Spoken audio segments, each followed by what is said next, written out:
Salut, c'est Étienne Tremblay de la machine à mixer aujourd'hui les amis. Petit tutoriel sur le mixage de la guitare électrique avec une émulation de console SSL. On parle ici d'émulation faite par Brainworx, là, la SSL 4000G. Ça peut fonctionner avec n'importe quelle autre émulation de console SSL. Les couleurs peuvent être un petit peu différentes, mais les principes vont rester les mêmes. Dans ce cas-ci, comme vous allez voir, c'est une guitare un petit peu crunchy, un petit peu rock. Moi, j'aime beaucoup faire le mix des guitares électriques avec ce genre d'émulation-là, parce que, d'un, ben, ça sonne très bien. Je trouve que c'est ce genre de plugins qui sont à propos, qui fonctionnent très bien pour des guitares électriques, surtout quand on est dans un truc un peu crunchy, un peu rock.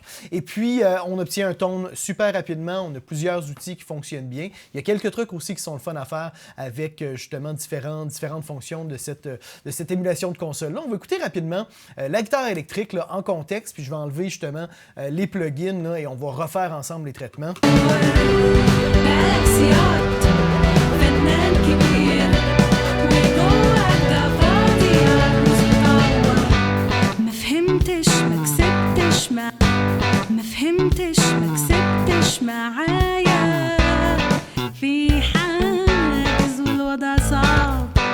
Alors ça, c'est le résultat final.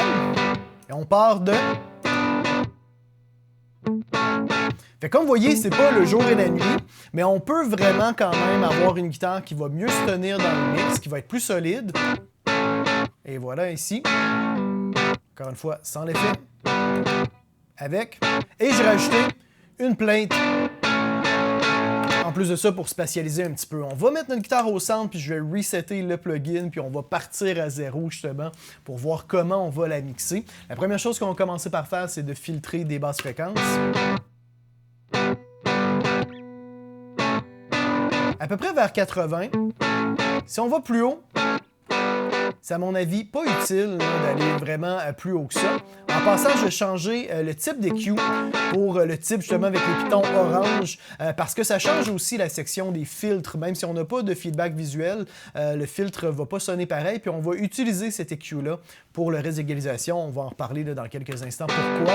Fait que donc, je vais revenir un petit peu en arrière. Je vais juste filtrer à 80, juste pour enlever du hum, enlever des très basses fréquences. Dans ce cas-ci, cette guitare-là n'a pas beaucoup de low-end à cause de l'ampli qui a été utilisé, puis de la part de la guitare. Là. En passant, là, j'ai deux microphones qui servent, là, qui sont utilisés pour le mix de la guitare, le Sennheiser et le Royer. Si vous avez deux sources comme ça pour votre guitare, que ce soit deux microphones ou deux émulations de guitare là, différentes que vous mélangez, envoyez-les toujours dans une piste groupe comme ça pour les traiter les deux en même temps. Ça sonne mieux puis vous allez éviter aucune forme, là, toute forme de problème de phase là, potentiel. Maintenant, on va juste resetter, enlever l'expander gate ici.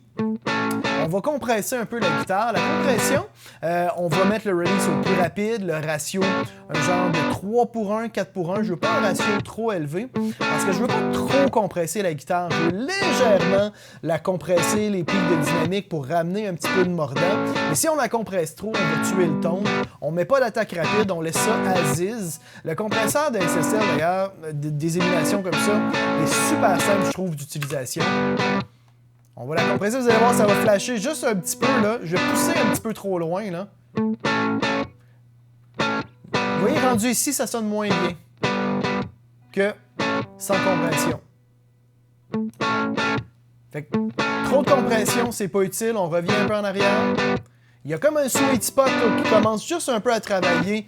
Ça ramène un petit peu le mordant là, du pic puis du picking là, de la guitare, là. Comme ici, là, à peu près. Encore une fois, 100. Avec. Je vais juste rajouter un petit peu.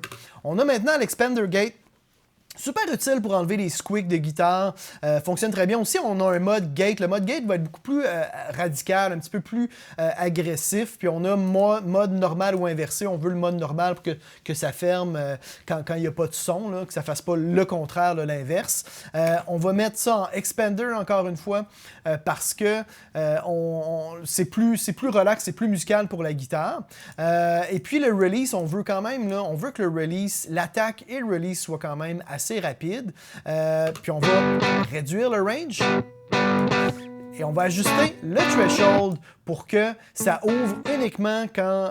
ça ouvre complètement quand la guitare joue. Là, vous voyez, là, présentement, la gate est complètement fermée. Je vais ajuster mon threshold. Là, vous entendez, il y a un peu de distorsion, de grichement. C'est à cause que l'attaque est trop rapide. On va enlever l'attaque rapide. Voilà, quand l'attaque des fois est trop rapide, le gate il travaille rapidement, puis vu que c'est un instrument avec du sustain, ça génère de la distorsion. Fait que là, c'était plus intéressant de le mettre sans l'attaque rapide. Le gate est quand même assez rapide. Vous voyez, ça ouvre pas par contre complètement. On va continuer à descendre notre threshold.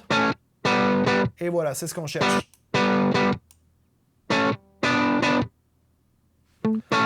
Ça après, quand même qu'il y a un petit peu de noise puis de squeak en contexte, on ne l'entend pas, ça n'est pas grave. Là, j'y vais un peu over chirurgical. Puis ça va faire aussi une guitare qui va être super clean dans le mix puis qui va puncher encore plus. Fait que ça, le traitement dynamique.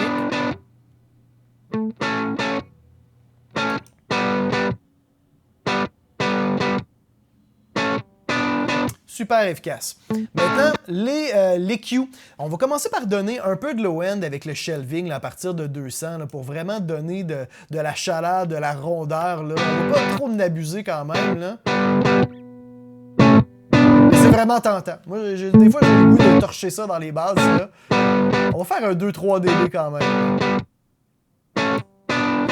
Là, après, ce genre de truc-là, il faut toujours voir en contexte avec le reste des arrangements quand même, là, puis avec la réverbération aussi qui va influencer. Pour l'instant, on va s'en tenir à un 3 dB. On va enlever un petit peu de 500 Hz pour enlever un petit peu de Nasia. Des fois, on peut faire un boost pour trouver ce qui nous dérange.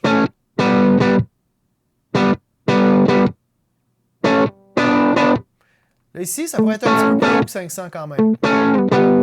Ici, dans le 700. On ne veut pas trop en enlever parce que c'est une partie quand même importante dans le spectre de la guitare. C'est juste pour donner un petit peu plus le feeling là, de V, que les mids soient un petit peu moins dans notre face. Ça va nous permettre de la mettre un petit peu plus forte quand même, sans que les mids soient trop over-présentes. Mais encore une fois, on fait attention. J'ai élargi légèrement la cloche. On va ouvrir dans le top end, dans le 6000.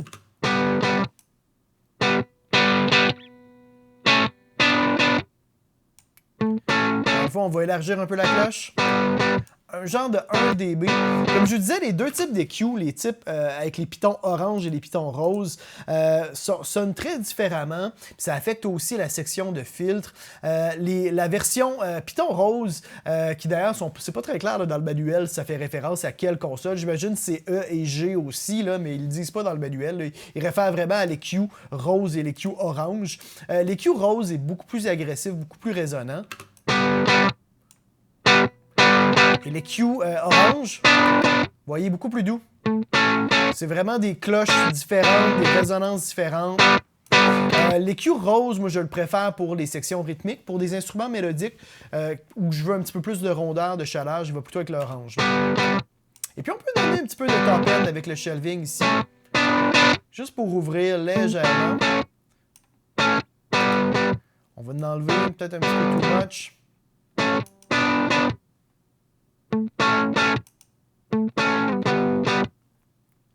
Nice. Maintenant, ce qui est intéressant aussi, c'est de jouer avec la section threshold distortion, là, ici, qui va affecter vraiment la distorsion harmonique overall de l'émulation. Puis ça, moi, souvent, je vais faire ça en contexte. On va rajouter, on va peut-être pas en rajouter tout de suite notre plate, là, mais on pourrait la rajouter. On va écouter en contexte, puis on va jouer justement avec ce paramètre-là, avant de le mettre en contexte, là, pour que vous puissiez bien entendre, là.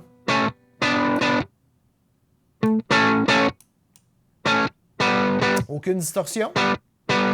Et dans le prélat, vous voyez, beaucoup plus agressif.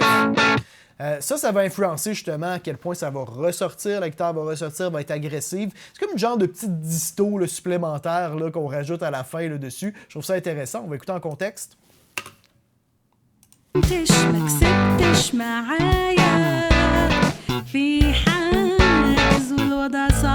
ça serait beaucoup trop présent. Ça devient trop en conflit avec la voix.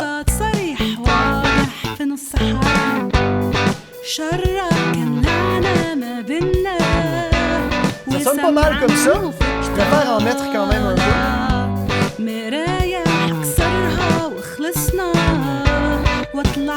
On commence à atteindre le sweet spot, là. À peu près là. Si on bypass l'ensemble de l'émulation,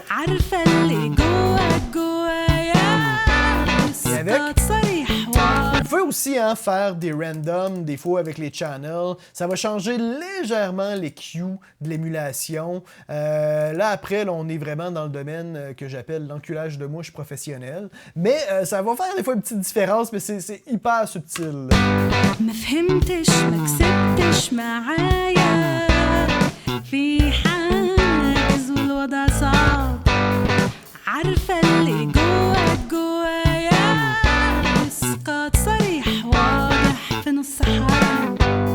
Là, après, c'est le placebo qui embarque. Là. On va rajouter notre plate maintenant.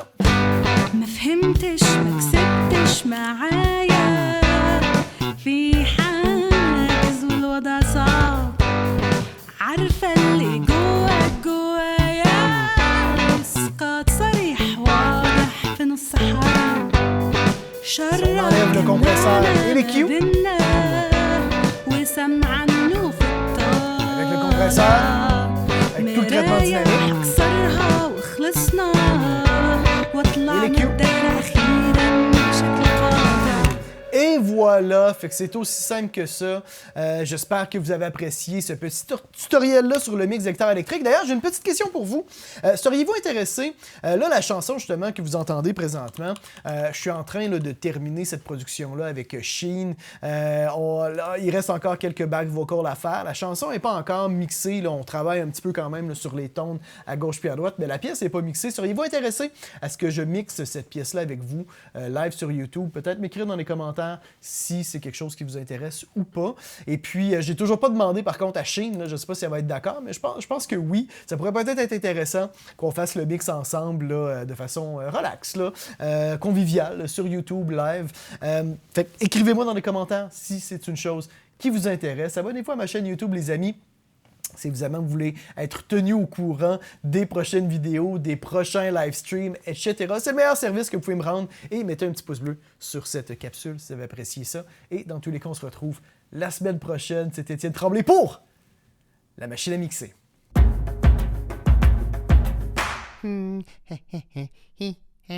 Abonne-toi.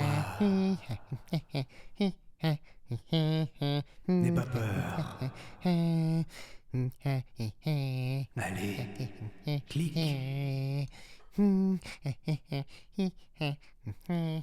Abonne-toi.